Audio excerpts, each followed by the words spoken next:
નમસ્કાર દર્શક મિત્રો, ખબર છે .com પરથી હું દ્રષ્ટિ આપ સૌનું સ્વાગત કરું છું. દર્શક મિત્રો, ઘણીવાર તમે પોલીસ કર્મચારીઓને આરોપીઓને શોધતા જોયા હશે અથવા કોઈ ગુમ થઈ ગયેલા વ્યક્તિને પણ શોધતા જોયા હશે, પરંતુ શું તમે ક્યારે પોલીસ કર્મચારીઓને મગરને શોધતા જોયો છે?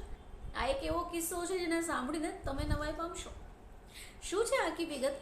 શા માટે પોલીસ અધિકારીઓ દ્વારા એક મગરની શોધખોળ શરૂ થઈ? આવો જાણીએ. તો દક્ષિણ આફ્રિકામાં પોલીસે ગત અઠવાડિયે પૂરના પાણીમાં તણાઈ ગયેલા એક બિઝનેસમેનની શોધખોળ શરૂ કરી. હવે આ બધાની વચ્ચે તેમને માનવ અવશેષ મળ્યા હતા. હવે આ શોધખોળ શરૂ થઈ એ દરમિયાન એક પોલીસ અધિકારીઓને હેલિકોપ્ટરની મદદથી કોમાટી નદીમાં ઉતારાયા. હવે આ નદીમાં મોટી સંખ્યામાં મગરમચ્છો વસવાટ કરે છે.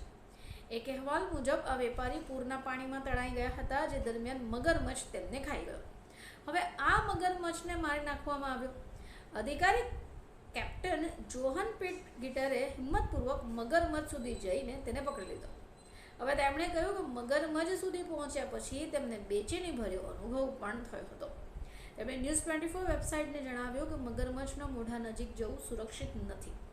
કોમાટી નદીમાં મગરમચ્છને દોરડાથી બાંધી દેવાયો અને પછી પોલીસે હેલિકોપ્ટરની મદદથી બંનેને નદીમાંથી બહાર કાઢ્યા.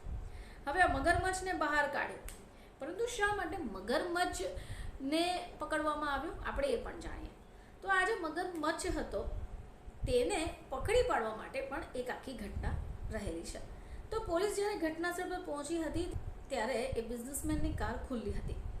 મ્યુલમાલંગા પોલીસના પ્રવક્તા કર્નલ માવેલા મોસંડાએ સમાચાર સંસ્થા SABCને જણાવ્યું કે તેમને શંકા છે કે આ વેપારી પૂરના પાણીમાં તણાઈ ગયા હશે. પોલીસે સબમરીન ટીમના કમાન્ડર કેપ્ટન જોહાન પોર્ટગીટરે કહ્યું કે વેપારની શોધખોળ માટે ડ્રોન અને હેલિકોપ્ટરનો ઉપયોગ કરાયો હતો. હવે આ દરમિયાન નદીના એક નાનકડા ટાપુ પર જ્યાં મગરમચ્છો તડકો લેતા જોવા મળે. હવે તેમના અનુભવના આધારે મગરમચ્છોની તપાસ શરૂ કરી અને એવો નિષ્કર્ષ કાઢ્યો કે આમાંથી કોઈક મગરમચ્છે થોડા સમય પહેલાં જ કંઈક ખાધું હશે. હવે પોર્ટગીટરે ન્યૂઝ 24ને જણાવ્યું કે મગરમચ્છનું પેટ એટલું ભરાયેલું હતું કે તે ઉપરથી ડ્રોન અને હેલિકોપ્ટર ઉડવા છતાં હલનચલન નહોતો કરતો અને નદીમાં પાછા જવાની કોશિશ પણ નહોતો કરતો. હવે એના પછી પોલીસે મગરમચ્છને જ મારી નાખ્યો. પોલીસે કહ્યું કે મગરમચ્છને પકડવા અને એને બહાર કાઢવા માટે અત્યંત જોખમી અને જટિલ અભિયાન ચલાવાયું.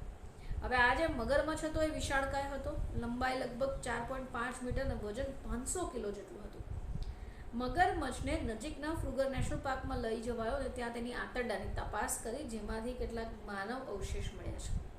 હવે આ માનવ અવશેષની સાથે મગરમચ્છના પેટમાંથી 6 અલગ પ્રકારના જૂતા પણ મળી ગયા. હવે પોર્ટગીટર માને છે કે આ મગરમચ્છોએ અગાઉ બીજાને પણ માર્યા હશે અને એ અવશેષ એટલા માટે હશે કારણ કે મગરમચ્છ કંઈ પણ કરી શકે છે.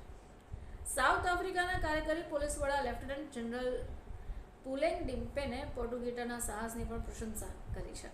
તો દર્શક મિત્રો, આ જે આખું ઓપરેશન સર્ચ કરાયું હતું તેમાં ખૂબ મોટી એવી ઘટના જોવા મળી છે, જેમાં એક બિઝનેસમેનની શોધખોળ થઈ હતી અને એક કાર તેમને નદીના કિનારે મળી હતી અને સાઈડમાં જ આ મગરમચ્છો પણ જોવા મળ્યા, જેમાંથી એક મગરમચ્છ પર શંકા ગઈ કે કદાચ તેમણે બિઝનેસમેનને ખાધા હશે. જો કે આ જે ઘટના છે એ ખૂબ ચર્ચારિત રહી છે. ફરીથી આપ સમક્ષ હાજર થઈશું, ત્યાં સુધી જોતા રહેજો ખબર છે .com.